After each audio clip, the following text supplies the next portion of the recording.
All right, I am live. Hello, good morning. Is anyone here? Um, we have 8 people. Thorin tells me we have 8 people watching. If you have watched my Twitch before, you'll know on Bristol board, and I have this blue, so you probably can't quite see what will start to reveal itself as I work. This is an illustration of some people finding some treasure and being surprised by a monster. So it's kind of in my realm. And I'm going to start today with I'm going to start with a little fine brush. As you can see here, I have this fairly small sable brush, and I have my little bottle of ink, which here's a pro tip. I tape it. Hey, Thorin, I'm suddenly hearing myself. Hold on, we got a little technical glitch going. Okay, so I'm gonna just dive in there and start. I like the brush because it gives me a more sort of varied line. I'm gonna start with thick and thins. Over here, I have kind of a creature. I'm gonna start revealing to you as I ink.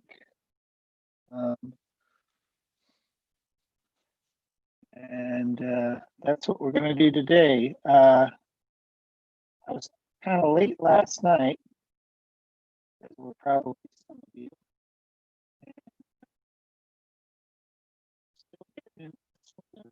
This morning, I'm going to probably have to go make myself some more coffee soon. Take my dog back outside.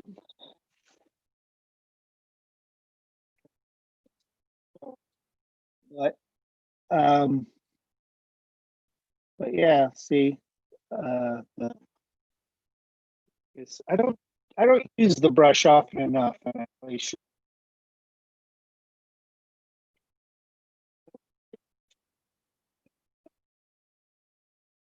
There's an eyeball. An eyeball. And then some little nostrils. As you can see, it's starting to shape.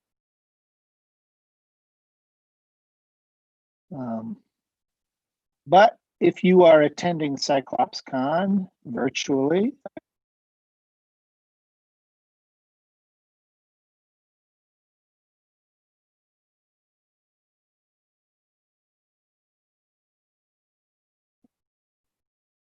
I will maybe respond. But yeah, this is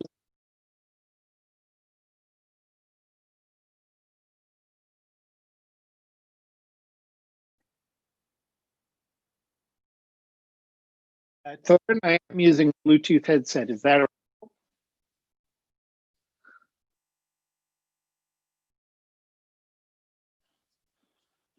okay? I am going to change headsets.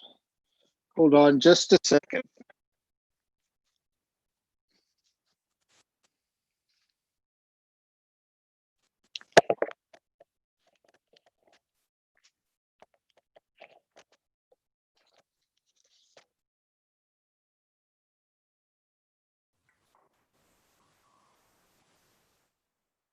All right, can you hear me now?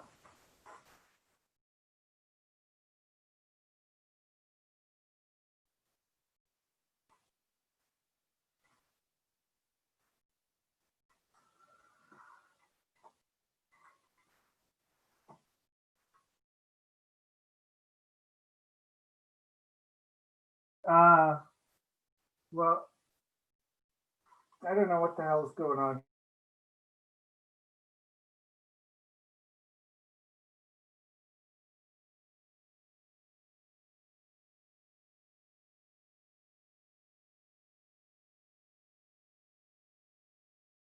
I'm going to get back to work. Sorry, I had a sound problem. Apparently, you could not hear me. So hopefully now you can hear every syllable. Yeah, so basically what I'm doing here is I'm kind of looking for lines where I want sort of a thicker expressive line. But I don't want to do every single line with the brush because sometimes you want a little more variation, right? So some of the other pens I'm going to be using produce a very even line. And I want to make that in contrast to this varying line. So I'm going to put away the brush for a second, even though I'll be back to it. And I'm going to come in here with, this is one of these pigment pens. I always use a pen that is archival, just so that the drawing doesn't, fade if you expose it to light. I also always use a good quality paper, not only because it's easier to draw on such a surface, but it will last better over time. And if somebody buys the drawing and hangs it up on their wall, and then, it doesn't like rot away in a couple of years and leave them feeling cheated. So basically, hi, Michael. Apparently, Michael 1008 just said hello. I think the 1007 other Michaels, hello to you too. Yeah, so this is basically how I spend a lot of time, for black and white work. You just kind of go in and you're going back and forth. This is kind of, as you can see it taking shape here, it's kind of an, I guess you'd call it an anglerfish sort of creature, lanternfish. So that's that was the 0.5 pen, which for me is the thicker pen. And now I'm going to go in there with a 0.3, and you'll be able to see that there's, it's just a little thinner. And you kind of want to get sort of a variation in lines, kind of building up sort of the shape of the creature. And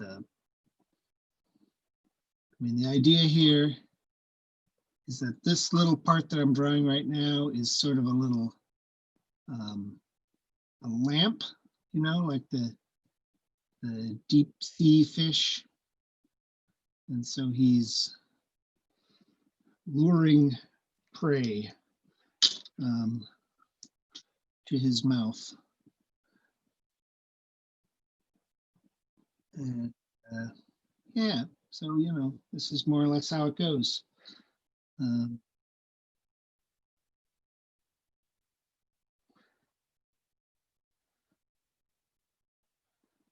Thank you, Billiam. I am not using a light box. This is what you see here, is that I have taken my original pencil drawing and I scanned it, and then I printed it on the paper with a very light blue ink. And the reason why I do it that way is when I draw directly with pencil on the paper, it sometimes kind of chews up the surface of the paper a little bit. And that can be part of the artistic effect, if you will. But that's not something I want to pursue right now. So I found I do it this way, and I don't find it very easy to draw on top of a light box, because I know some artists do it, but it's very hard for me to see that way. I don't like it. It kind of hurts my eyes, I guess, maybe. I don't know. And also you have to draw in the dark, which I don't like that either. I'm a creature of the light, not a vampire sitting in the dark.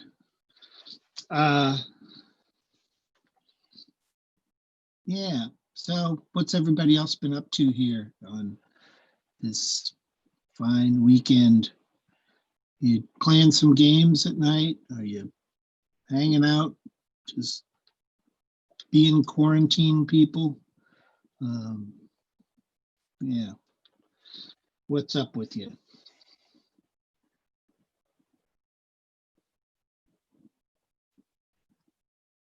Anyway, so basically I'm just going to keep building my drawing to make the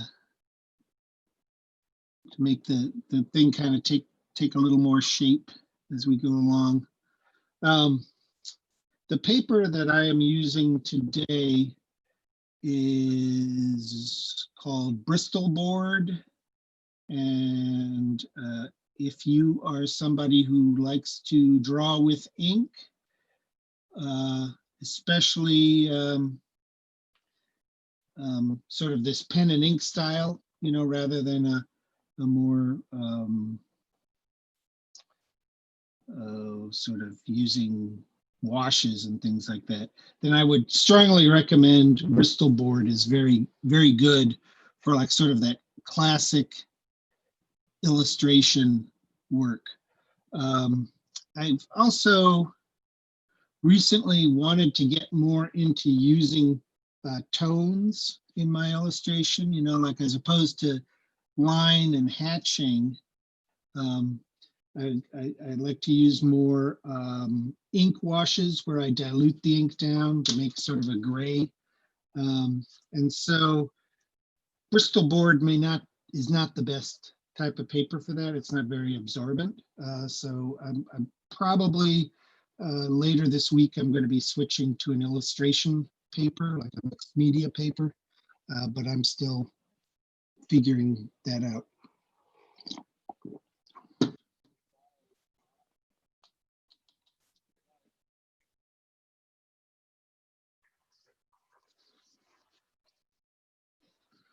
Well, thank you, Bizarra the Bard. That's very nice of you to say. I hope I can give you some useful tips and tricks. I guess my first one would be, you know, buy good paper. That really actually is, I'm being serious there. I know it sounds flip, but if you want to do illustration work, like I used to draw on like, you know, printer paper, and I still do sometimes, but it really makes a difference to have sort of a paper with a better surface, at least for me. I guess like if I draw with pencil, I tend to press, I think I press too hard usually, and I kind of chew the surface of the paper up a little more than I would like. So if I can have anything for Christmas this year, it would be the ability not to press so hard when I paint, when I draw, paint, whatever. While we're here, I'll just show you something else I've been working on.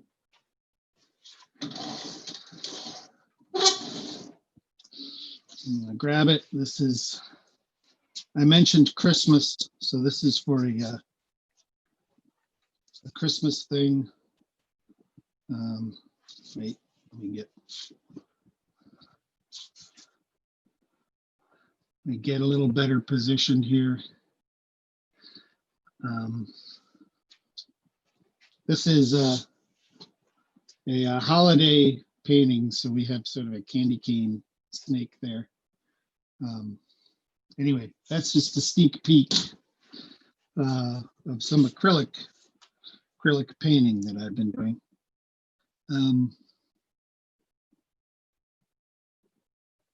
Now this is kind of weird because I like look up at my screen, and what I'm looking at is like, I guess about 10 or 15 seconds old. So I'm not seeing what you guys are seeing in real time. It's kind of weird. But I'll try not to get too freaked out by it. I guess this is what news broadcasters deal with all the time. So in case they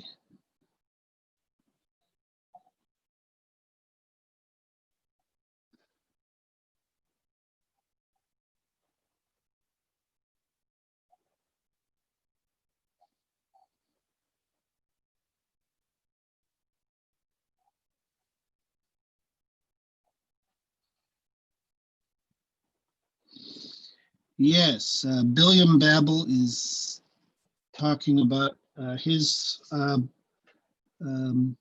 trying different surfaces, and he says he's tried the Bristol board. The drawing on digital tablets, which Billiam also recommend or mentioned, is difficult, I think, because I hold my hand differently when I'm holding the stylus, I think. And it always makes, like, if I draw on I can draw on paper all day, but if I draw on a stylus for on a tablet for a couple of hours with a stylus, my arms get like really sore because I'm just like holding the stylus so tightly. I think I just assume that I have to press harder than I do. I don't know. It's weird to me because the glass has like a weird resistance. It's kind of slippery. I think that's why I press so hard. It doesn't, like, your paper has a little bit of resistance, and so you kind of feel like you have grip. Maybe that's it. I don't know. I have a really hard time with it. It gets really, my arm gets really sore if I work on the Wacom tablet for too long, which I guess it's fortunate that I'm not really a digital artist, because it would probably kill me. I don't know. My arm gets really sore. Anyway, yeah, that's kind of how we do it here. So I've got my creature there kind of roughed out a little bit. Really gonna go in. I have a sort of I don't know if we have a little wizard guy up here. He's kind of throwing his hands up in fear. And then we also have another guy, a treasure hunter, who's staring into a chest. So I think I'm going to try to get some outline on this wizard guy, whomever he is, whoever he may be.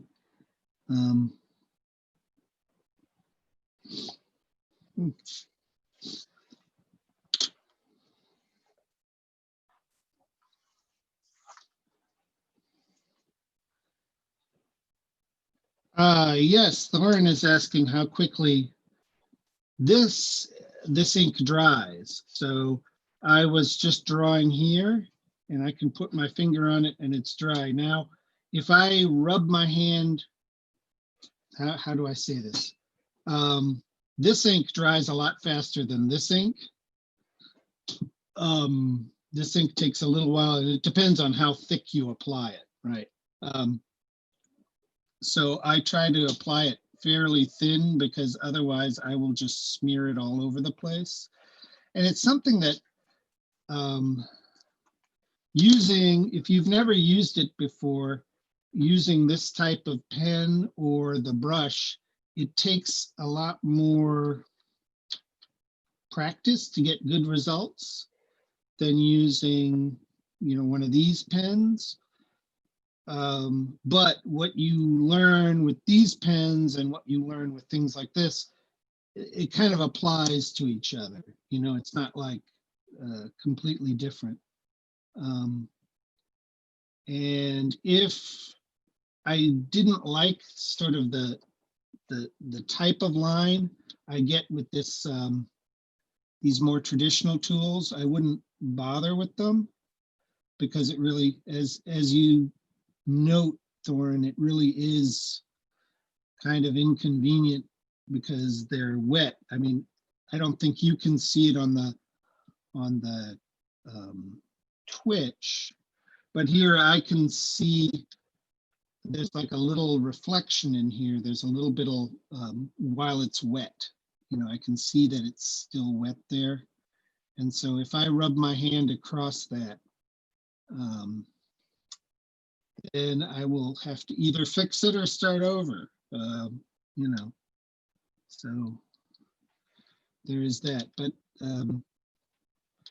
like the thing that I really love about this type of pen, even though it's such a pain in the butt to use, is that it really gives you sort of a nice variety. You can like go press hard and draw really lightly. Like, I don't know, I think like most artists, I am sometimes too impatient, and I take the path of least resistance, and sort of the idea of putting one pen down and picking another one up. Sometimes when I'm going, that's like too much work. I don't know if that makes sense, but you kind of get into it. You don't want to stop.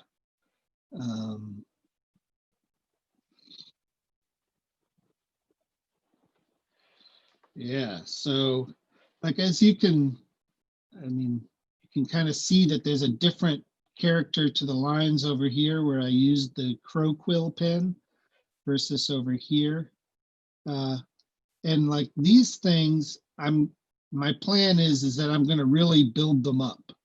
So these areas are going to get much darker with cross hatching and probably a little bit of tone work, right? Because I'm sort of looking at my whole illustration here, and I have these people are underground, so they have only two light sources. One of them is the light on the head of this creature, and then this guy over here is holding a torch. Maybe while I let this side of the drawing dry, I'll come in over here and I will work on a torch here. And you can kind of see how this goes. Thorin, how long is our show this morning?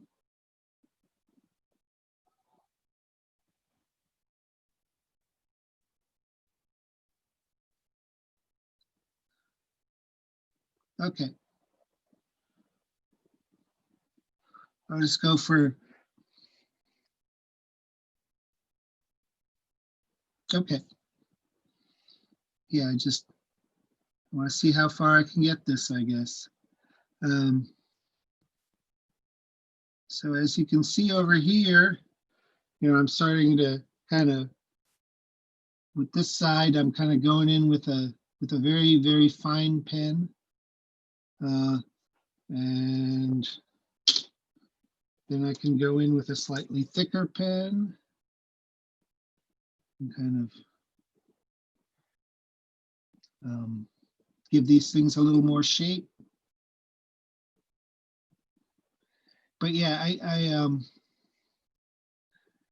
one of the things that I find a little bit frustrating about the way that drawing is often taught is that it seems to me that there's a lot of emphasis on people kind of, you know, making the absolutely right mark with their tool, and I just don't draw like that. I don't know if, I mean, I know that some people do, you know, that they're able to do sort of this very decisive kind of work, but I kind of have to sort of pick at it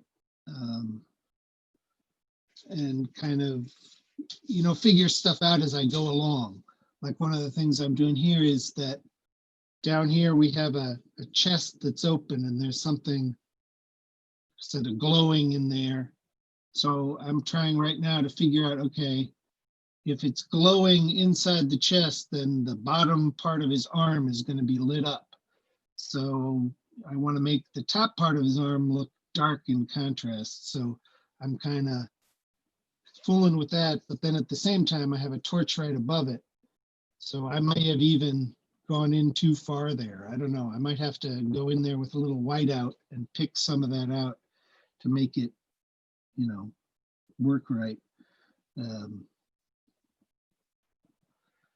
we have, you know, this kind of historically inaccurate armor that the guy is wearing.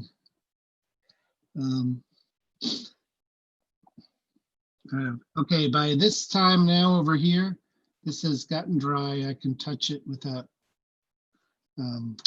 doing it. Thorin, one of the things I use, you were asking earlier about putting my hand on my drawing, is that I have a cotton glove that I sometimes use to draw with. And I have some of the fingers cut off, as you can see. And this just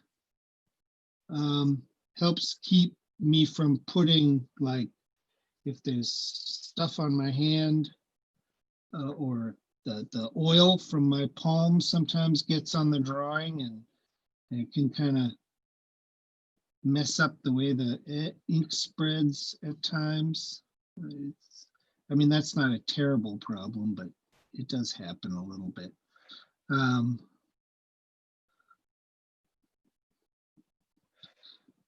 Yeah, so I'm going to come in here and there's just all these little like rivets and things on the armor. So I'm going to come in here and kind of start drawing them out, and sort of my idea here is that I'm trying to fight my natural inclination, which is to, as you can kind of see, I really got into stuff over here. I get too involved in working on some parts of the drawing where other parts of the drawing are incomplete. And that is at times kind of a bad habit, because then the drawing will come out when I'm done, sometimes looking a little uneven. And it takes me a while to fix that or even recognize it. So I try to sort of skip around in the drawing and sort of do different things. There's like a little skull down here in the corner that I'm going to kind of work on a little bit. Just sort of, we're gonna go for an hour, maybe a little longer today, and hopefully by the time I'm done here, you'll start to see more of the image than not. This guy's got one of these axes kind of lying beside him on the floor, propped up against the chest, is kind of, I don't know, it's not an entirely sort of natural pose for a place like an axe to be, but I kind of sometimes like injecting, just something a little off into the drawing. And that's really just for my own amusement. I decided the other night that I would try to, as I drew,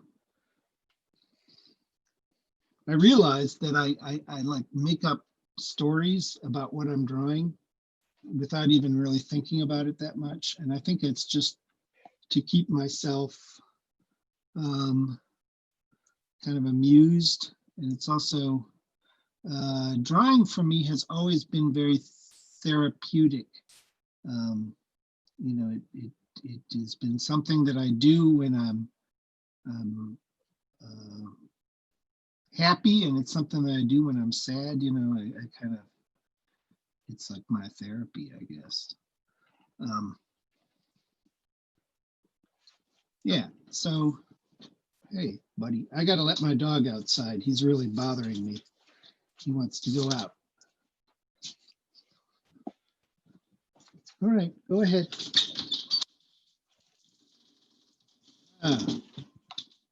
Okay, both of them went outside.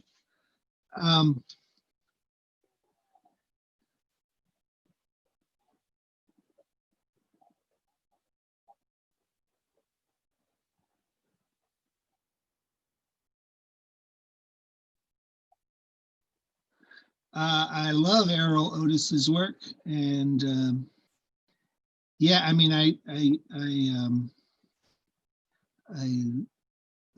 really like Errol Otis, and I like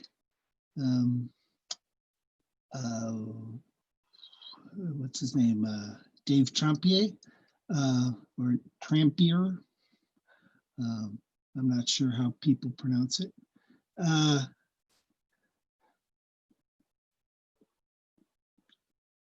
And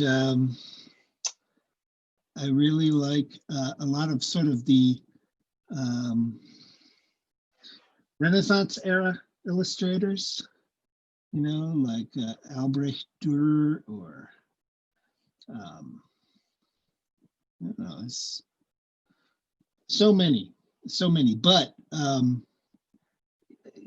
to answer the question, yes, I really do like Errol Otis. And part of what I like about his work is that he has sort of a more expressionist style than many fantasy illustrators.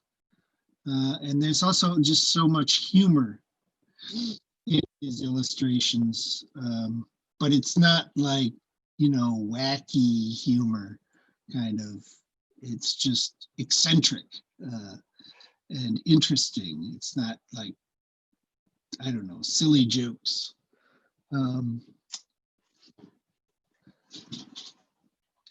So I don't know if that answers your question, but that's how I feel. As you can see, I've been going for a while with this. This is one of my thicker pens. And we're going to go back to the crow quill, even though the crow quill is dangerous. It is dangerous because it is easier to mess up, but boy, is it worth it, because it can just do such beautiful lines. And really, it's something where, I think, I wish I had a piece of scrap paper. It's something where I think you really benefit from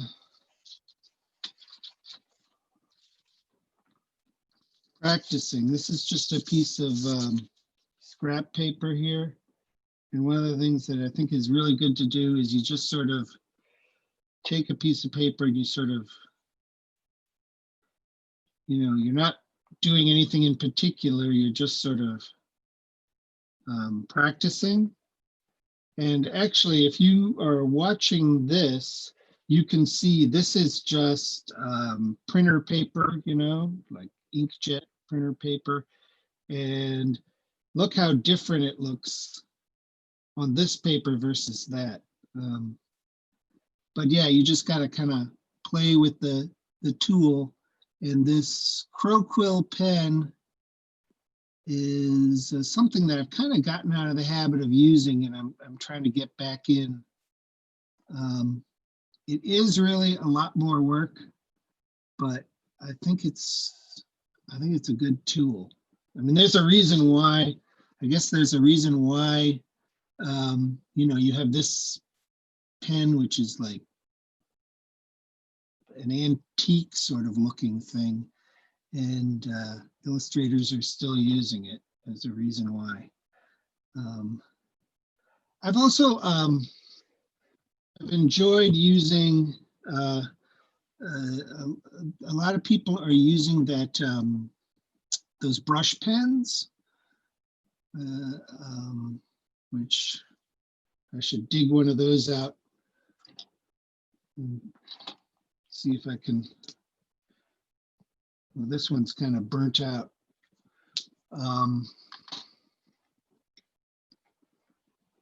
But some of these pens have like, it's like a little brush tip. This one's a dark gray, but you can kind of, you get a similar effect to the brush. It's not exactly like the brush, but it's enough like it that it's cool. And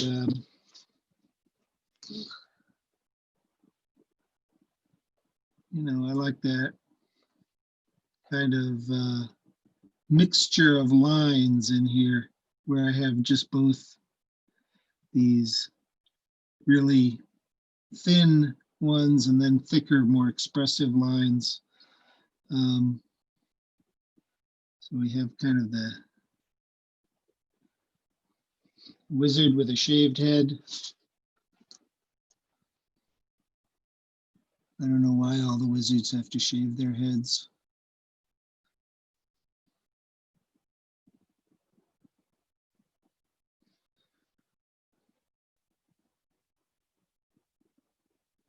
Let's see, this is a perfect place for me to show you why I love the brush.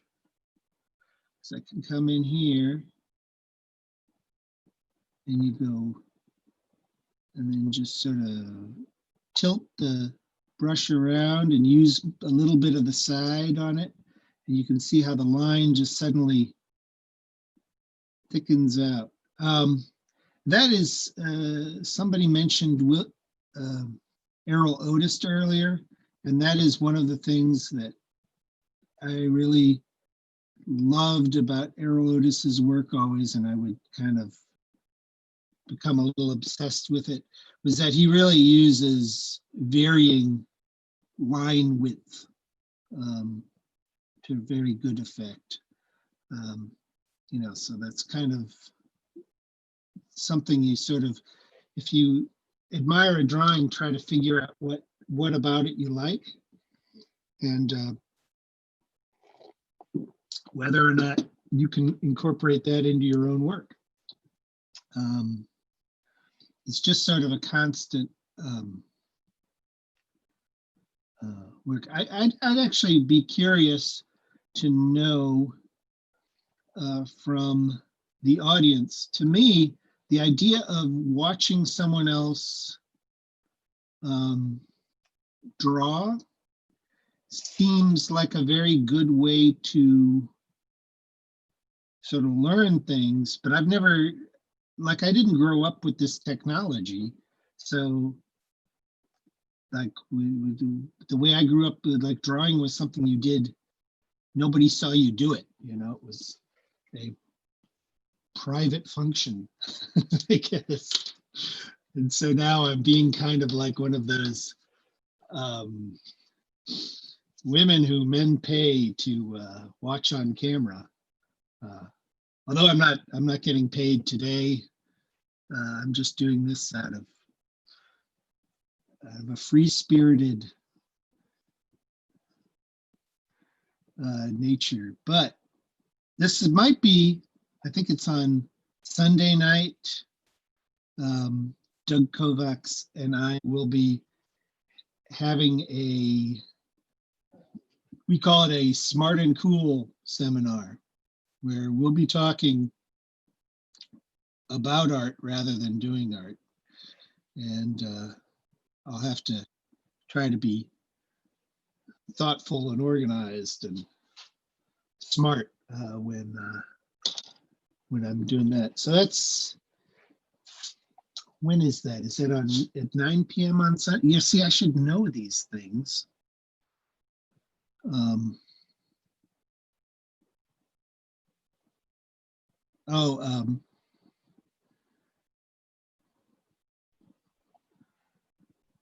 No, it's not on. Yeah, Thorin is telling me that it's not on Twitch, and that is true. I am not organizing it. I'm just showing up. But I believe it's going to be on something called Jitsi, which is like a meeting room where if you have the link, you can get into the meeting room. I think that's what it is. But tell you what, if you are interested, you can write me. My email it is sbpoag@gmail.com. And I know now I'm showing myself to be like a really old person because I'm like saying my email address on and like I use email. I guess that also makes me old.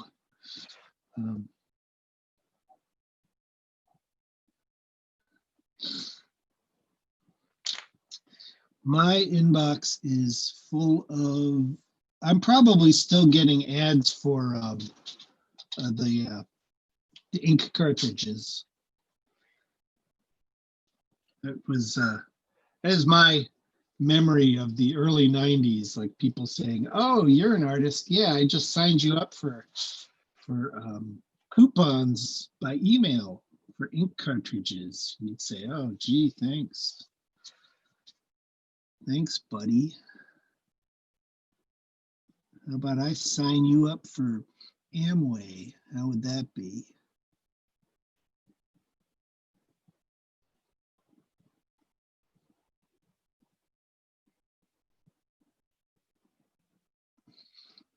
Now, lately, when I've been working in my studio, I've been listening to these podcasts about cults.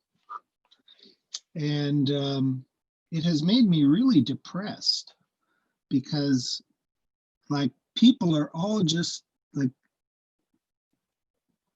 just so awful. Like I'm listening to this thing where they're talking about all the, Jonestown and all these other places. And you're just like, wow. You have all these organizations where these people say, oh yeah, we're going to remake the world.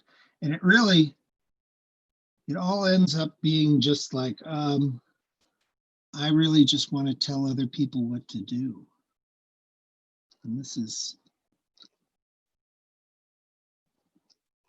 that for me is like closer to hell than any horrible drawing or anything else that I can imagine, like a lot of times people have told me that my subject matter is, they use the word like, oh, it's dark, which seems kind of funny to me, that they think that somehow, this is gonna,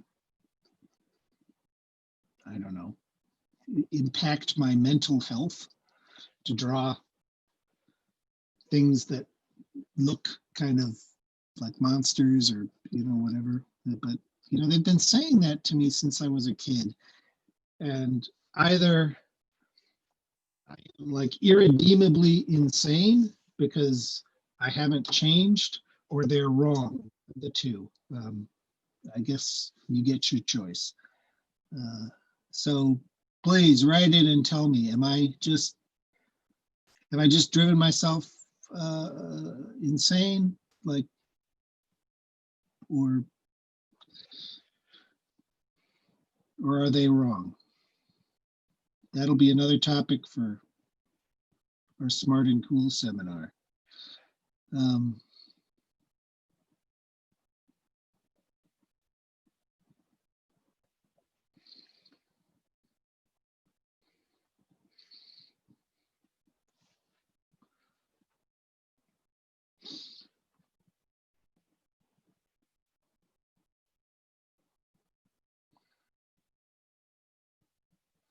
Other things that I've been working on recently include the, I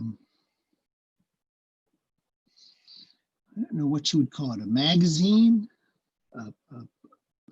It's the Hobonomicon. If you haven't yet, check it out. www.hobonomicon.com.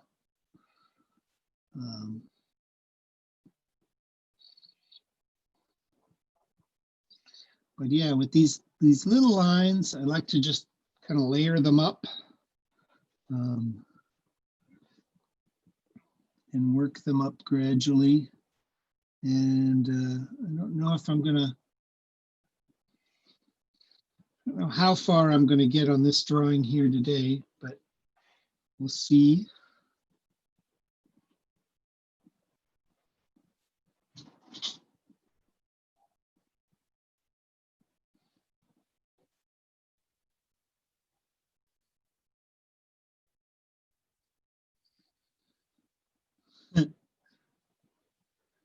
Oh, well, thank you. Somebody has just said that they're voting that I am not crazy, that we deal with the outside world, and I agree.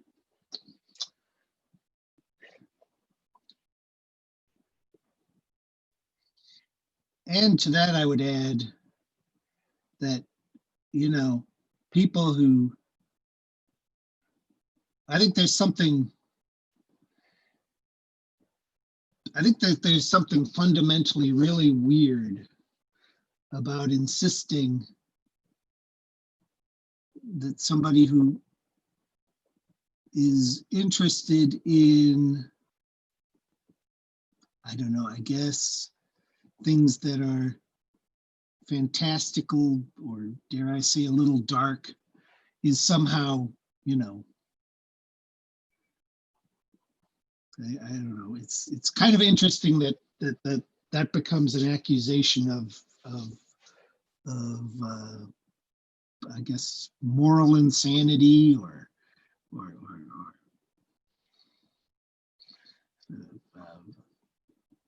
dangerous ideas. I don't hold with that. I think those people are fooling themselves. Anyway, I'm gonna quickly blow my nose. All right, everybody, cover your ears.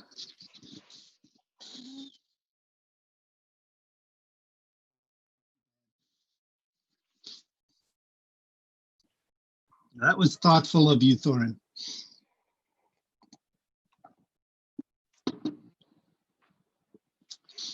Yeah, so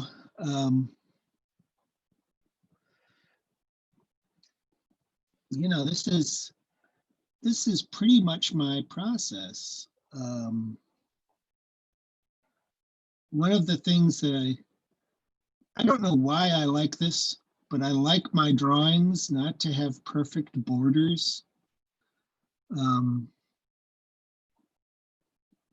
Like I used to, like, you know, I would start a drawing and the first thing I would do is draw, you know, this line around the edge, and I would always mess it up. And, you know, I would try to fix it, you know, sort of a frame for the drawing.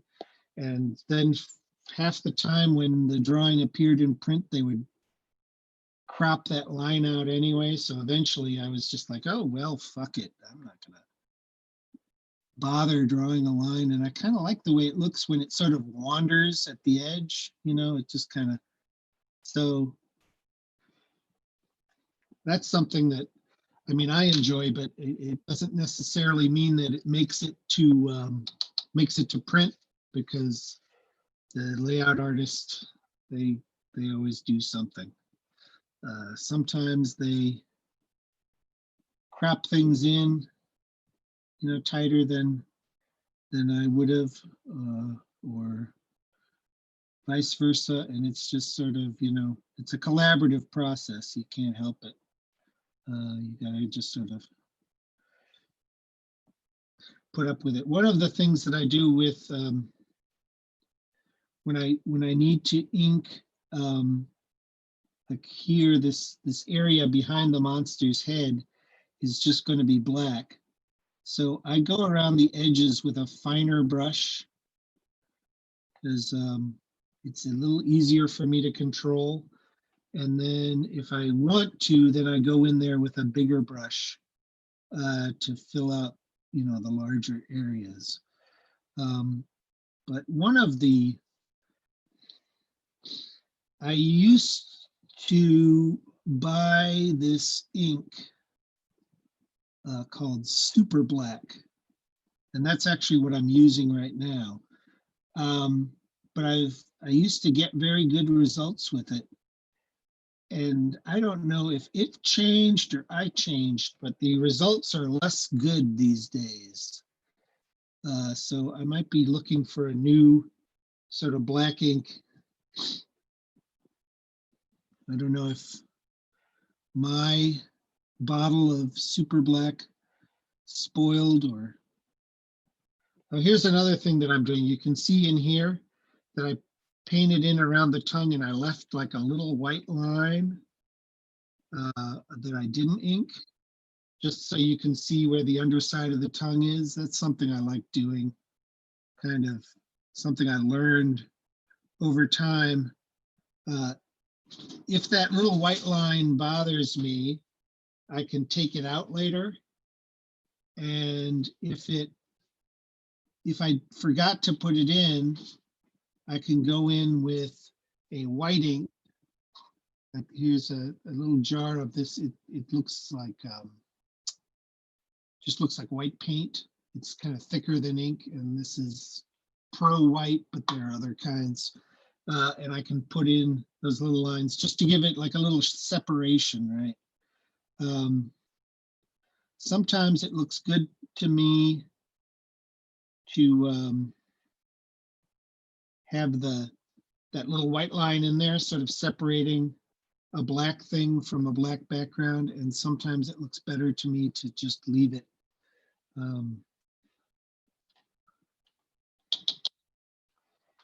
Leave it there. I don't know. Again, we're coming in here with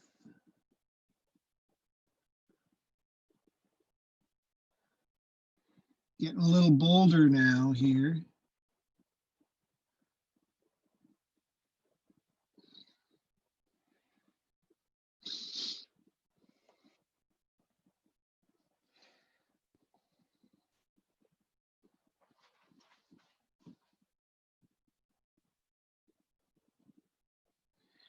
But yeah, part of what I want to do is a little sort of a high contrast scene here with these two light sources kind of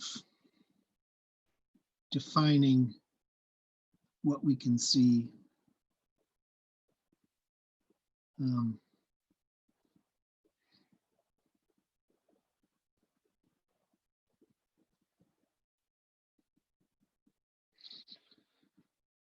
Right on.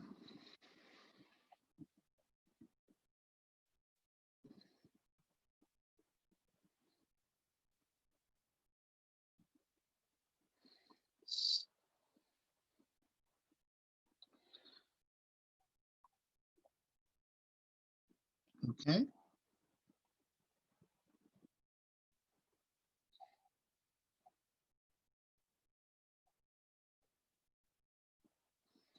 let's see, this is a, what they call a sable.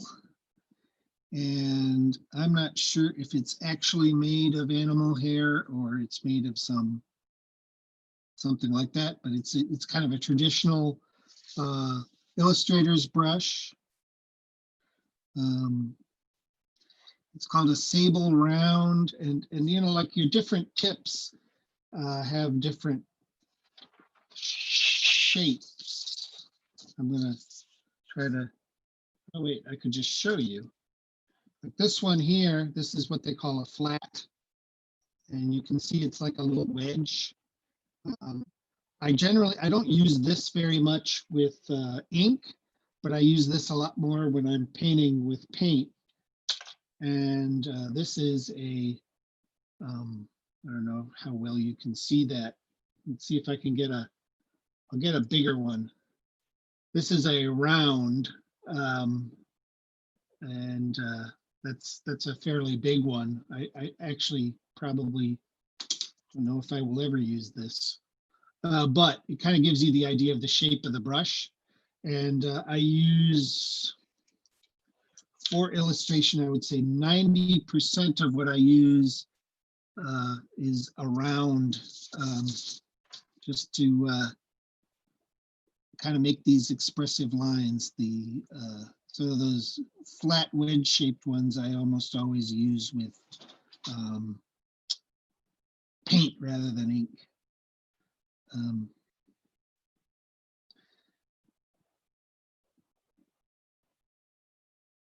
But yeah, I would start, if you're interested in doing brushwork, I would start with going to the art supply store. And, you know, it's like difficult to say, you know, for me to tell you which one to buy, because I don't really know their nomenclature, and it seems to change from company to company.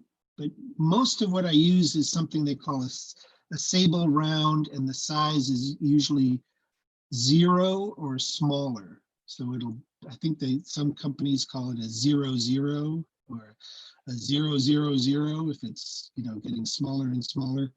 I don't quite use the, you know, brush with just one hair in it like some people do. I don't have that kind of time, but I do tend to use a smaller one. So I go for ones that are probably about the size of a tip of a kind of a blunt pencil. And that's why I say go to the store, because you can kind of just like look at them and sort of, you know, buy a few different sizes. I would recommend the Sable for ink, and then just experiment, you know, because that's really the only way you're going to do it. My one recommendation, which people are not going to listen to, because I was told this too and I didn't listen to, is don't buy the cheapest brush that you can find, because it will suck, and then you will get frustrated and you will think that this is, you know, a bunch of crap, and it doesn't work. Like with some art supplies, in most cases, trying to save money by buying like the sort of craft supplies, it's just not worth it. You will frustrate yourself. I think it took me a long time to learn this, but really more important than saving a couple of bucks on using cheaper paper is to not frustrate yourself. And if you use a bad material and your project is fails because of that, it's sometimes hard to tell if it was, you know, your fault, something you did, or something that happened because of the materials. So if you use a better materials, don't use the printer paper, or I guess if you have nothing else, use that. But especially when you're learning, I mean, because at that point you don't really know what these materials do. You don't really have kind of a sense of them. I don't play tennis, but I suspect that it's, if you're a bad tennis player, I don't think a $500 tennis racket probably won't help you. Either, I guess. And in this case, I think it does make a big difference just in terms of, for example, the way the paper absorbs the ink or doesn't absorb it, which is part of what I like about the Bristol board, is that the ink kind of sits on top. So it doesn't change that much between when I lay it down. It's not like if you have ever drawn with or painted with watercolors on watercolor paper versus some other kind of paper, you will kind of see the difference, at the way the watercolor sort of absorbs into the paper, and it really, you wouldn't think it would make that huge a difference unless you did a side-by-side comparison. Right, so all of this long-winded explanation is for me to tell you why you should spend more money on art supplies. I don't work for Dick Blick or something. This is really my opinion. I have no stock in Dick Blick. I won't get a kickback.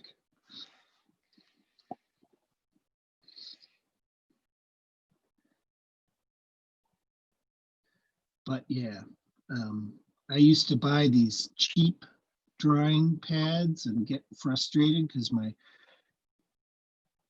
drawings weren't very good. And then one day I bought a more expensive drawing pad. This was many years ago. And suddenly I was just like, oh, wow, that made a huge difference. And it was just the quality of the paper and the pad. I hadn't thought that it would make that much difference. But it really did. I guess it's kind of like buying better food. I don't know.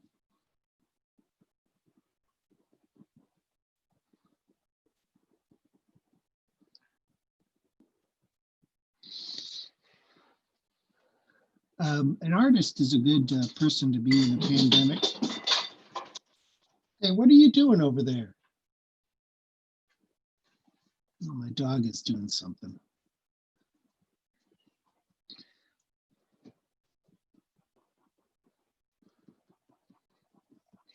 Yeah, I was saying an artist is a good person to be in a pandemic because you're sort of self-entertaining. You kind of, you can just do this and then you don't get all squirrely being alone, because it's actually very good for artworking. So yeah, I never, I guess I'm just talking about the pandemic because it's happening, but I never really stopped working. A lot of people have sort of been forced to stop working, but since I work for myself, and I always work at home, I did have a couple of weeks where I did not do a lot of work because I was sick. I actually did have the virus, but I got better, and it just slowed me down a little for a while. it still kind of slows me down. I don't know if anyone else has had this experience, but I had a very mild case of COVID, and it kind of knocked me on my ass for a few weeks, and then I started to get better. And I have like, what do you call it? Relapses, which my doctor says, you know, he says, well, that happens. So, okay. All right, hopefully people can start seeing what's going on here. I'm like filling in these darker areas and lighter areas and kind of trying to fight my own bad habits by not working one area too much. And sort of the idea that the mistake that I frequently make is that I draw too quickly. I'm too eager to get further along, and my work has really improved when I've just slowed down. So, you know, that's one of the things that I think is good advice for everyone, not just, you know, if you're starting with drawing, if you haven't, you know, spent a lot of time with it yet in your life, but also it's something I have to constantly remind myself to do.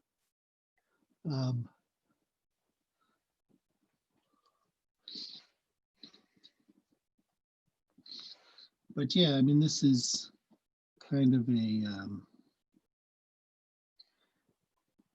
entertaining one.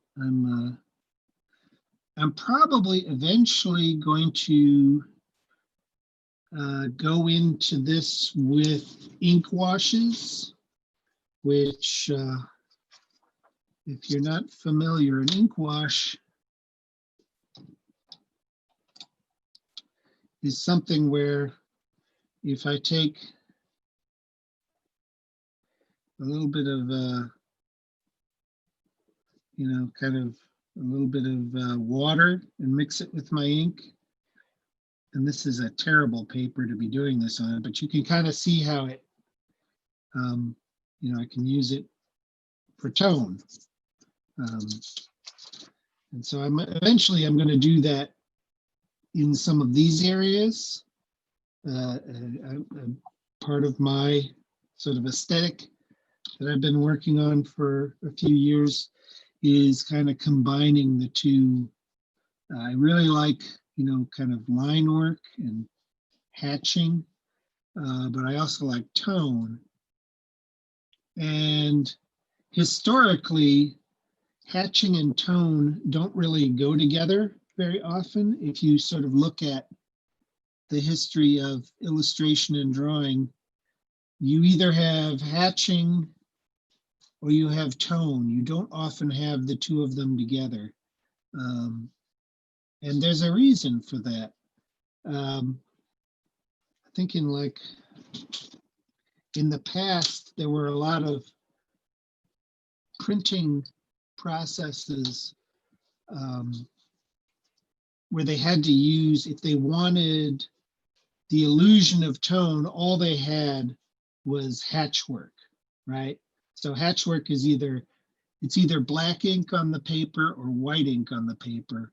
Or no ink on the paper, and the illusion of sort of tone is given by these little lines, right? And when the lines are dense and close together, it makes a dark tone, and when they're more spread apart, it makes a light tone. And that's just how they did it for a long time, because the printing methods that they would use, most of them couldn't handle tone. You had to sort of do the illusion of tone with cross-hatching. And so, you know, that's kind of something that I grew up with. You know, sort of artists like the comic book artists, they don't use or they didn't, traditionally, they didn't use tone because it wasn't available in printing, right? They would print color, so they would use hatching, and they would use things like that Zipatone stuff to give sort of the impression of tone. But now, like, everything is done digitally, and printing has just changed so much since, I don't know, that other thing is like 1970s era technology, you know. So it's evolved on up.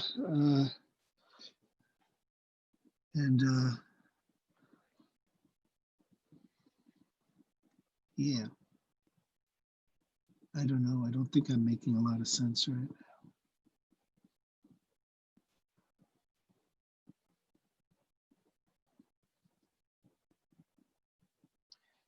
To be honest, I find it very difficult to draw and talk at the same time. They are two activities that, for me at least, require a lot of concentration.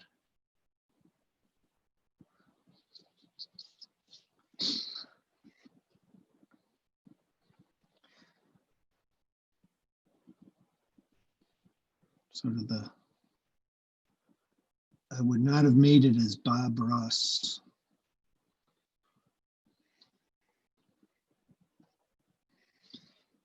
Okay, so I'm going to come in here and just fill in some dark spots, because we have these, if you've ever been in a dark room with a single light source, you will get these very deep and dark shadows.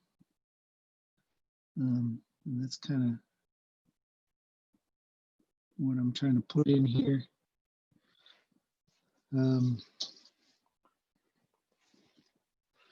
Yeah, so I also try to get in the habit of sitting back, not really stepping back because it's not like a giant painting. And sort of looking and going, okay, well, what else? What can I do to improve this? You know, that for me is actually a lot of the enjoyment as I have gotten, I guess, more into my work. A lot of the enjoyment comes now. It used to come from finishing things. I was very, you know, sort of goal oriented, and I don't think that's necessarily, for me, a healthy way to work, because then you're just, you know, the goal is not to make it good, it's to make it done. You know, so then you're sometimes kind of disappointed in your own results. So now, you know, I try not to be afraid of taking a little longer. So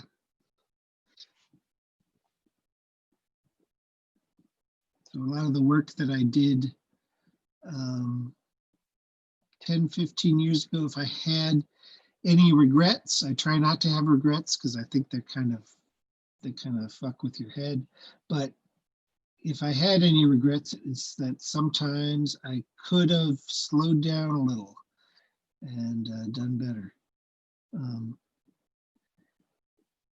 And I know I could, because there were times that I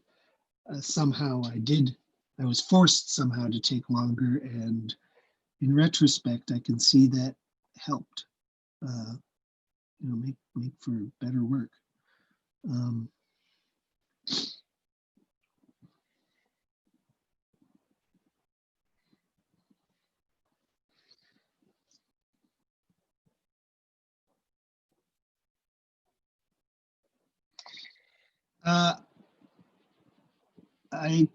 It is probably for Goodman.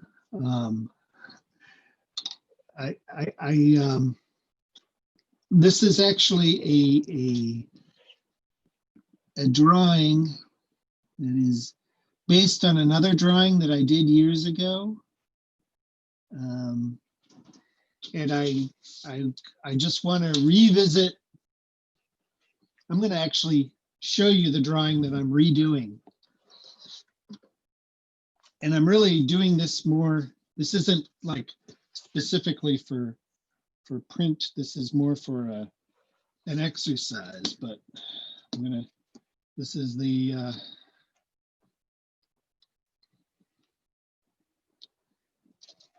this one right here.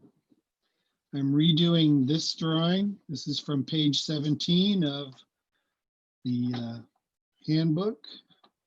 Okay, and so this is sort of a similar scene, but with different characters, and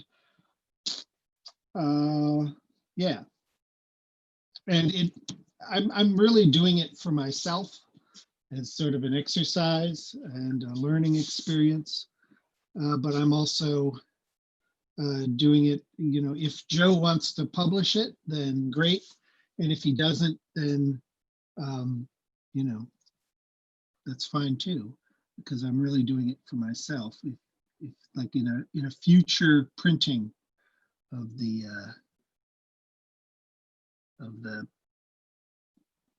DCC rulebook. So I don't know if that answers your. I think that answers your question. That it's sort of for Goodman, but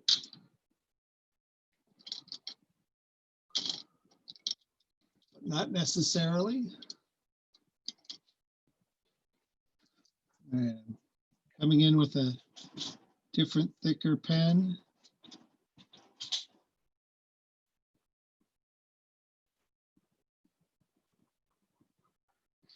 One of the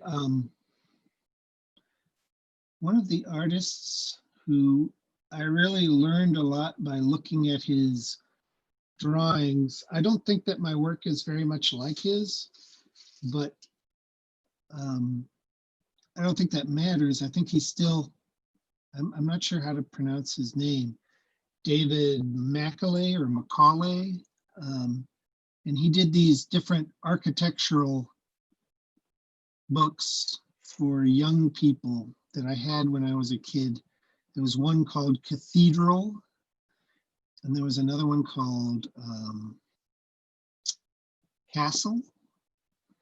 And Castle was my favorite. It was an illustrated black and white book, and it's, you know, for, I don't know, kids, I guess.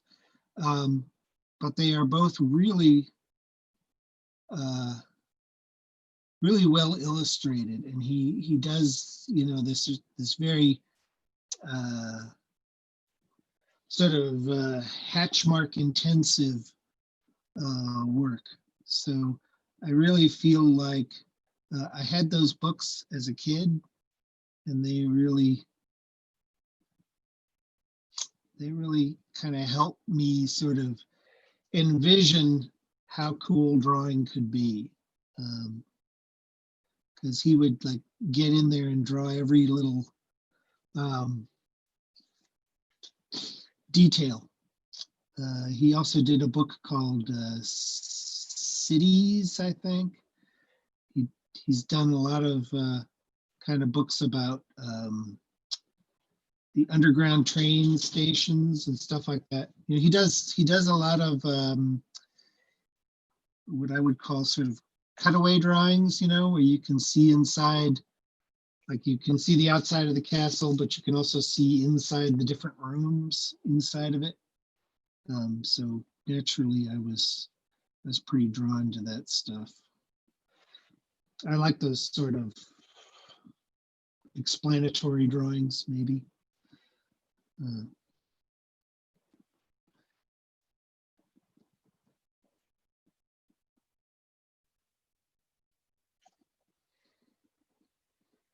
Now, Thorne, when I'm drawing like this, am I like putting my head over the drawing, or?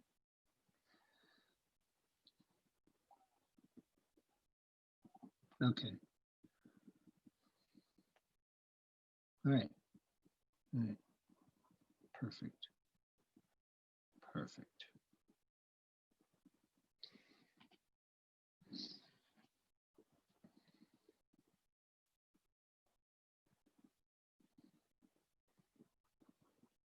And the reason why I bring up David Macaulay or Macaulay, is that he would, use these really fine line pens, and sort of build up these textures. And like when I was a kid, I would see that, I would look at those books and just be like, oh, wow, I could kind of see how he made the drawing, like it started off simple and he just kept building on it and building on it, and sort of brought out these textures and things, just using lines. It's kind of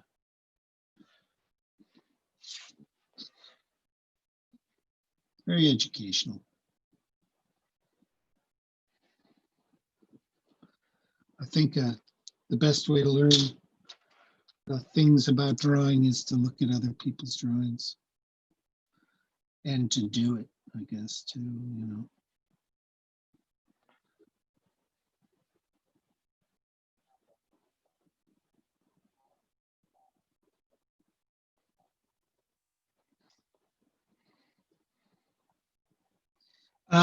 I do use a lot of reference materials. I don't often use them like absolutely directly. I'm gonna try to reach over here. If the camera shakes,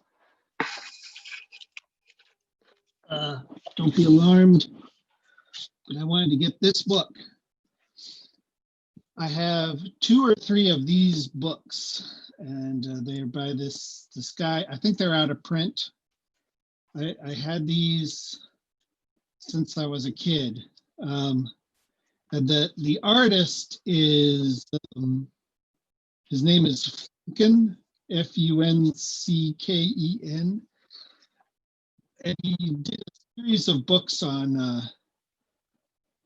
armaments. Like, this is from the 15th and 16th centuries. They have catapults, and I don't know when he did this artwork, probably like in the 50s or 60s. Watercolors. And I don't think that his artwork is great. His artwork isn't my favorite, but he does a really good job of illustrating all of these different types of armor, and sort of, like here you have, these are some of the Eastern European and Turkish armors, which are really pretty inspiring. And some,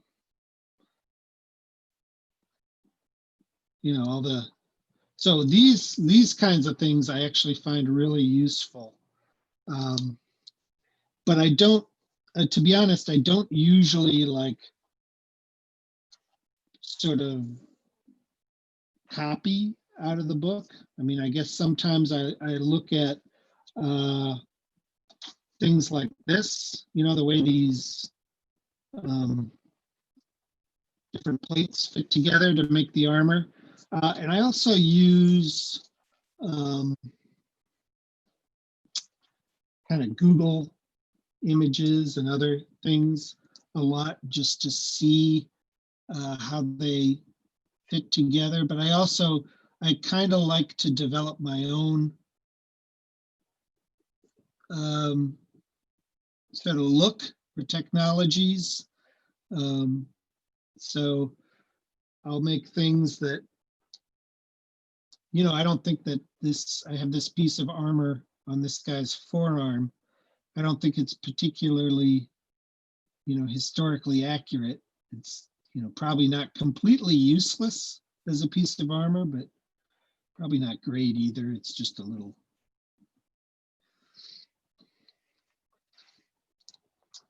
thing there. I mean, in the past, I would say, year or two, I've been trying to become more sort of involved in my own ideas about world building, you know, like, am I going to start making armor look the way it does in sort of my conception of a fantasy world, as opposed to always making it, you know, 16th century European armor from a certain period, something like that. Because one of the sort of ideas that I had is that these people that I'm drawing, they live in a very different world than sort of we do or our ancestors would have. And one of the reasons for that is that there are so many, in their sort of existence, there are so many intelligent creatures that are not humans, that might be friendly, might be hostile. And our ancestors, I mean, they might have imagined there were other creatures, but the reality was, you know, humans were what they were dealing with. They weren't dealing with all of these other kinds of fantastical creatures. So, you know, to me that you know, armor and weapons and clothing and everything else might develop along different lines. You know, because when you look at the illustrations that I was showing you earlier from the Funkin book, you know, you have these, okay, these are the Turks and they, you know, use this armor to, and these weapons to fight the Anatolians or whatever.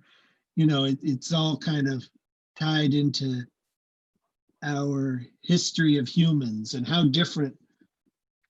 I find myself enjoying speculation about how different would history look if there were more than just humans sort of creating it, I guess I would say, if that makes sense.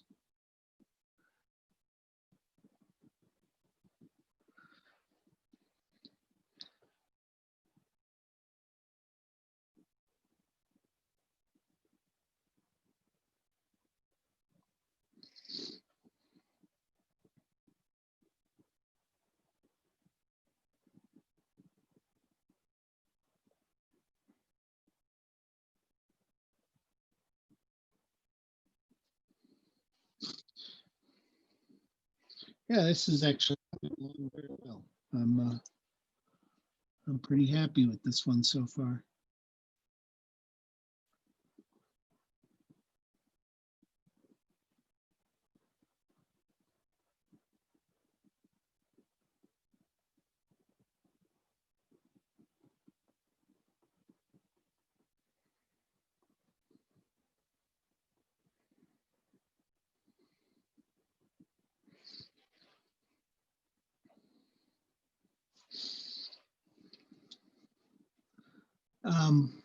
One of the things about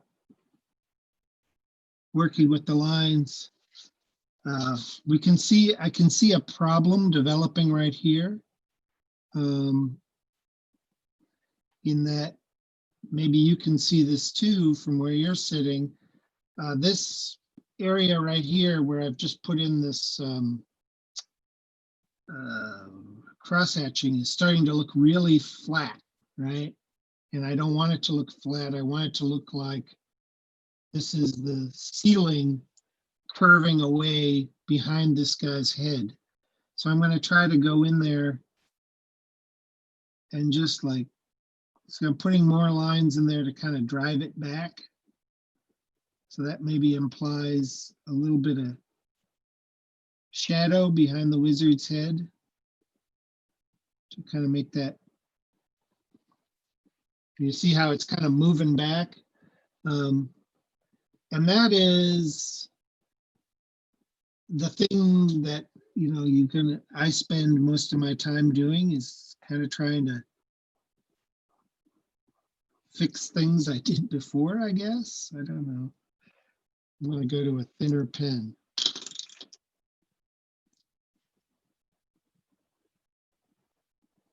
Oh, I think this one is dying on me.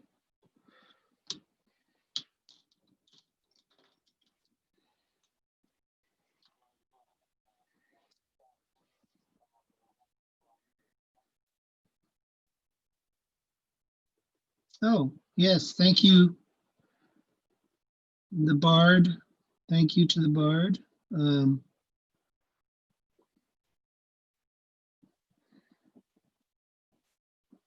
while we're here, I should probably, so that I don't get into trouble, I'm going to look something up on my email, because I want to,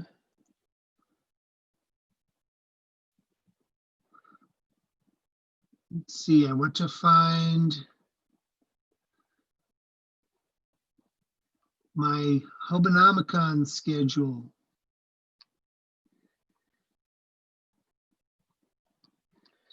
Oh, but I can't find it.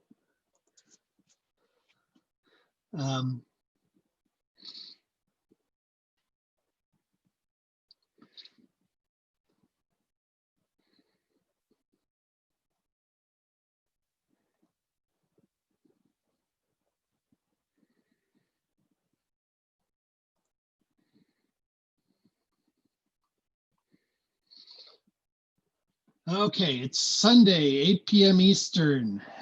That's just smart and cool. So yeah, you can contact me or Doug Kovacs or any of the other Hobonomicon cultists if you want to know more. Drop in and discover our projects. They're also running the different games this weekend. There's Meat Planet and there's another one. Which one is it? I don't know. I guess I drank too much last night. I don't. Short-term memory is shot.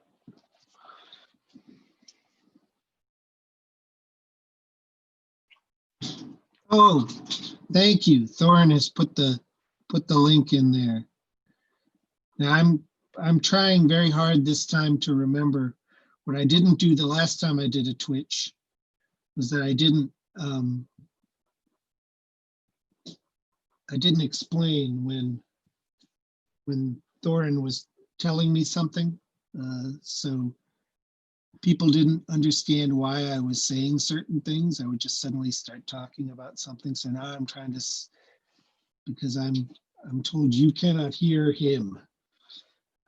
So I'm trying to do this. Yeah, he's just the voice in my head, he says.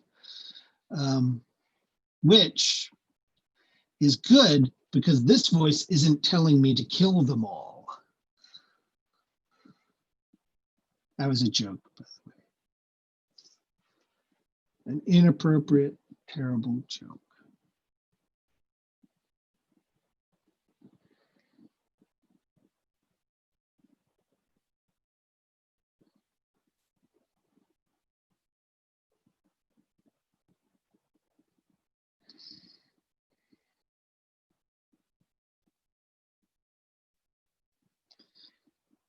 And one of the things that I find interesting is that almost nothing in the world is like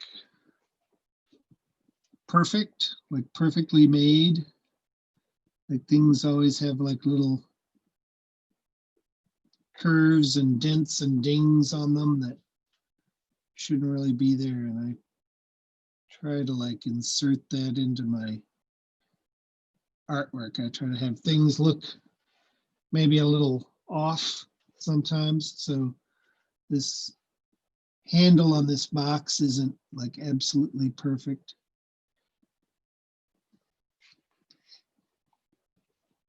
There's like the treasure chest here that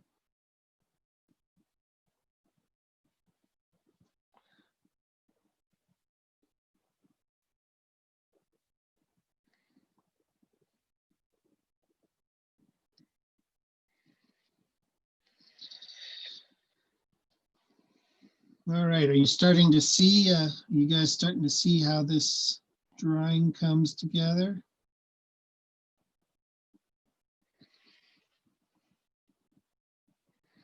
It's kind of a, this isn't this one isn't taking me terribly long, but I spend a lot of time on the pencil for this. And so that to me is time well spent, because if I can like solve a lot of my problems, or sort of figure out how I'm going to portray things early on, which that's the part that I refer to as solving problems, then it actually, this part is a lot easier and goes a lot faster and is more, genuinely more pleasurable, because you just sort of like, oh, okay, I know, how this lip curls around. I can see it in my pencil drawing, and I don't have to figure that out. I can just sort of concentrate on how to make it look good. So we have this kind of somewhat goofy monster. Now, if you can look down here, you can see down here, I actually did end up smearing it a little, which is okay, but and I got a little bit of ink on my glove.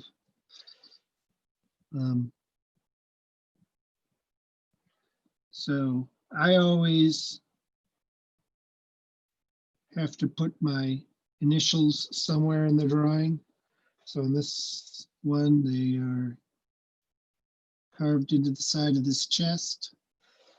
And the B is my middle name. It stands for Ballard.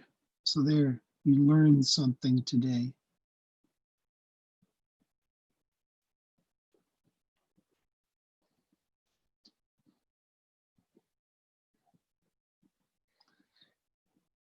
All of that other information, my mother's maiden name and social security number, it can all be found online, I'm sure.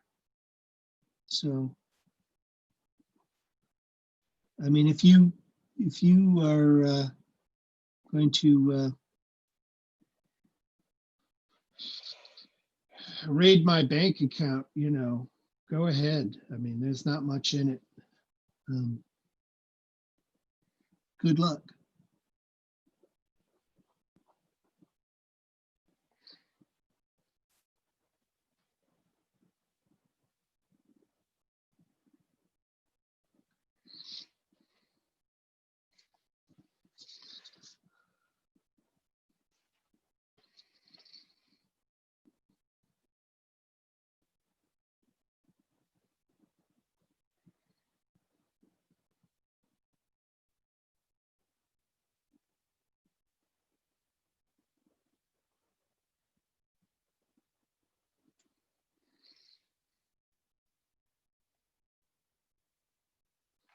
Okay, I didn't realize it was so late. It does. Actually, it does. It does. This is.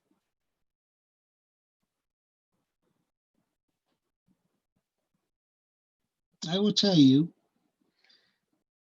the best thing about being an illustrator is, and I have done other things for a living, and the reason why I love this the most of everything I've done is not just, the drawing, which I do love the act of drawing, but it's also that you get to be your own boss a little bit. I mean, not as much as you would like, because you have to draw things for other people and they always have opinions. Sometimes their opinions are good. Sometimes their opinions are unfortunate. But you also get to make a lot of decisions yourself, including I sleep in late, and I'm not normally up at this hour. I'm actually usually asleep until 11 o'clock in the morning, sometimes later, but I've stayed up the night before really late. And that's just my way.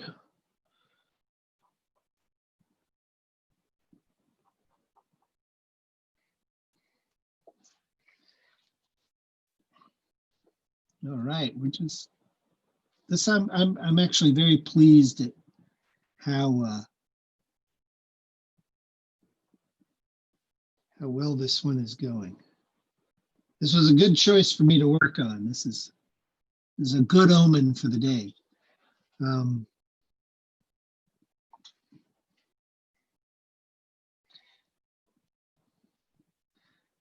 Now, in my last Twitch, I mentioned that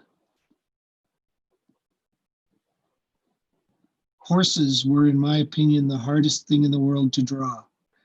And I still believe that. Cats, though, are surprisingly difficult to draw. Cats are just like, their bodies are kind of like these fur bags that like have a little body inside them. I mean, a little skeleton inside there and some muscles, but they're like you know how superheroes wear tight suits? Cats wear these very loose skins, on their bodies. So you can't, I don't know. They're like a little bag creature.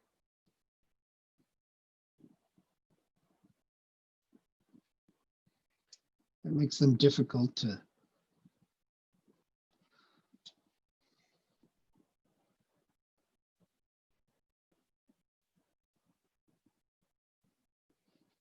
And one of the things I also like to do is sometimes use broken lines, where you're like, you'll draw a line and then you'll just like lift the pen and then drop it again. And that sort of like gives you a line, but it's just visually different from the other one, but you can see where the line is, if that makes any sense, even though part of it isn't there.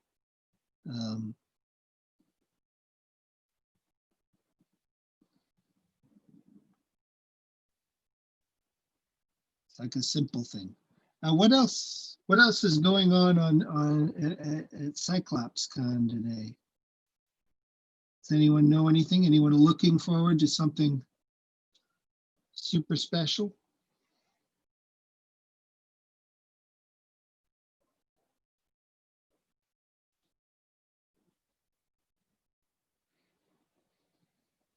Oh, okay. Thorin tells me up next is finding the new edge in writing for swords and sorcery. Thorin, do you know who's on that panel?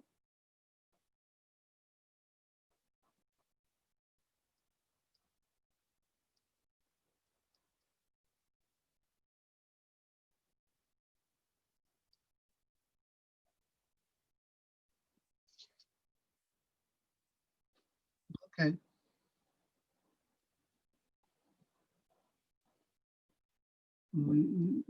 It's going to be a discussion by, you say it's game masters, so it's not, okay, so it's not writers, but they're using,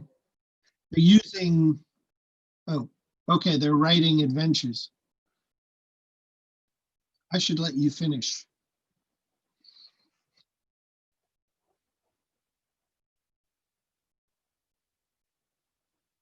Okay, one of the names, yeah, was it, yeah, Howard Jones from Tales of the Magician's Skull. Okay, so he is a writer.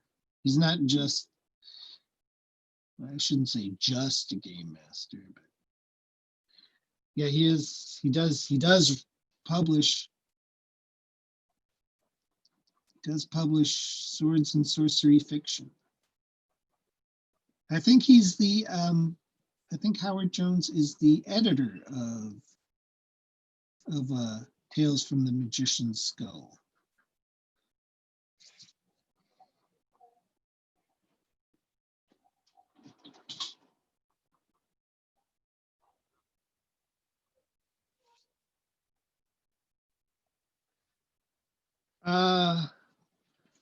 Yes, I have a question about my pen. It is a black pen, but it is a very fine-lined pen.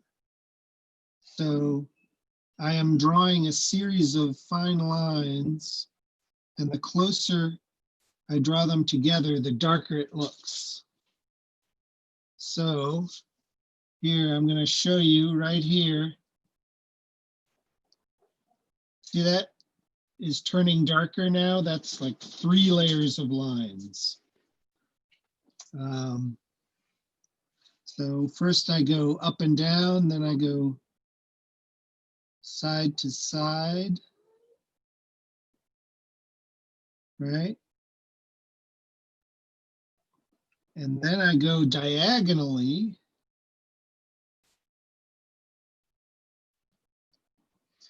And it makes it even darker. This is my favorite cross-hatching technique. Earlier, I mentioned the artist David Macaulay or Macaulay, I'm not sure how to pronounce his name, who is the author of, among other books, one of them is called Castle, another one is called Cathedral. And I strongly recommend his books. Check them out if you're interested in looking at somebody who really does a lot of cross-hatching, sort of, and does it very well.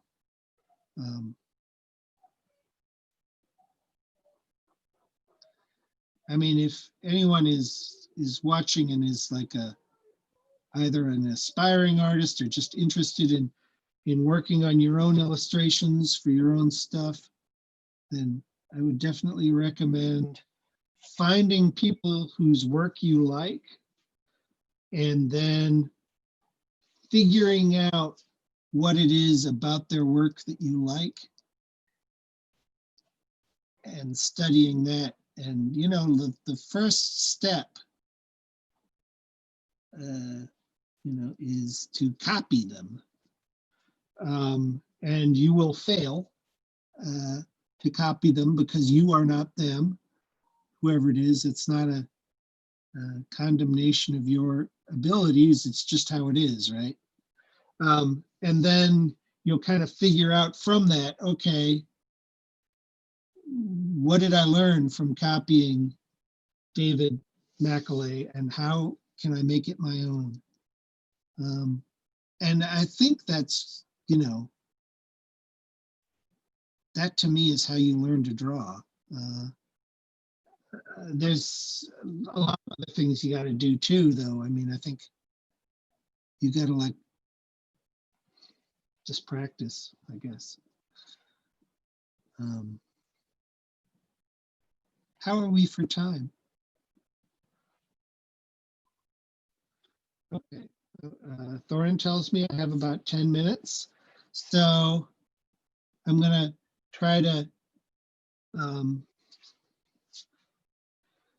You know, I'm pretty happy with this. This is coming along pretty well. I'm going to try to get a little further and kind of get this skull looking more like something spooky for Halloween.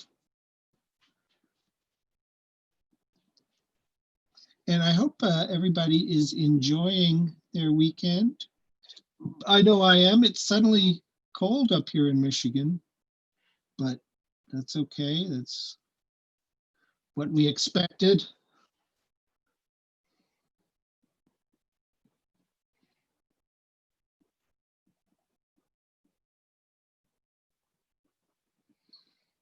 And, you know, I want the skull to look kind of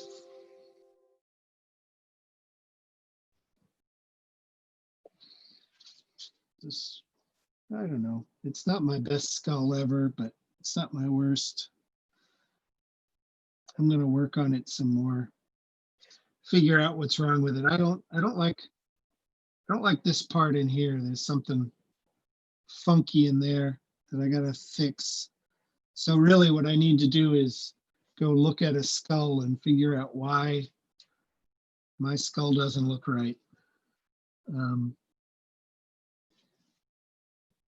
But that's okay. That's all part of the process. And as I mentioned earlier, I think that one of the things that has made me a lot happier as an artist is remembering, or trying to sort of concentrate on, you know, it's I can always fix it. You know, you got to believe in your own ability to.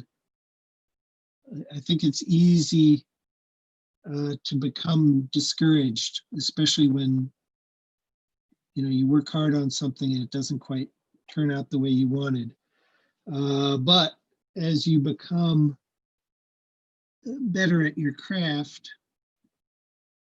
you can also kind of learn to sort of accept, I don't know, I guess the way drawing works, you know, it's kind of a process. You kind of gotta, it's not sufficient just to have a plan and execute it. You kind of gotta, it's an artwork, you know, you gotta sort of herd it along, I guess, and accept when things go a different direction than you may have originally planned. You know, so for instance, in here, I'm like looking at this and I want to, this part here is the part of armor that sort of hangs down over his crotch, and that's kind of back there. So I want to push it back a little bit, right? So this part of his chest is getting more light because the treasure, whatever it is glowing in there. So we can see this, and his face is going to be lit from below. But this down here is kind of in a shadow, right? I don't want to make it completely black, but I want to sort of let the viewer know that's, you know, kind of back there and in shadow. You know, and that is part of the part of the drawing challenge that is, it gets more and more fun as you do it more, and it's probably hard to imagine for some people, and maybe it's a function of personality, that, you know, fun is so quiet and done alone, but, you know, that's kind of how it is. It's always good to be busy, I think.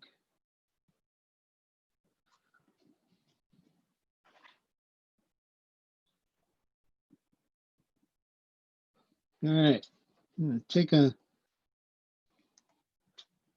the other thing you want to do every once in a while is take a break and look at it. And so I'm looking at this here, and I know that this area in here has to go darker, right? This area is pretty close. This area in here, I want to push that back, right? Because the box is, it's kind of, this edge is coming towards us. So that needs to go back behind that skull. And let's see, maybe I can just do some of that right now so you can see how that works. Can you see that it's kind of darkening up, and these are just like little layers of I'm using the 0.3 Statler pen, and just, you know, the constant cross etching. You know who did really beautiful cross etching drawings is David Trompier.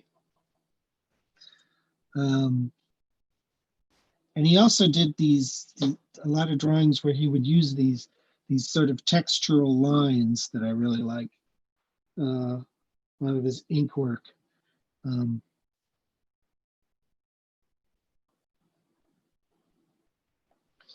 So, you know, there, I think you can start to see that is, in my opinion, looking a little better. I want to do the same to the top of the chest. And sometimes we do a little scribbling. All right, well, I think I'm out of time, and I also am ready for as you say, a bio break. So, Thorin, do we have any other announcements?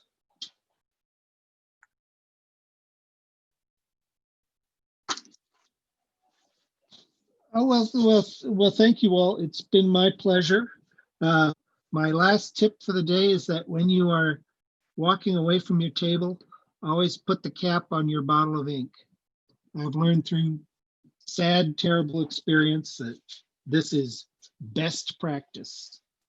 So with that, I'm going to sign off. This drawing is making good progress here. I'm pleased with it. And I thank you for stopping in and saying hello. I hope everybody has a great weekend. And yeah, let's do it again. All right.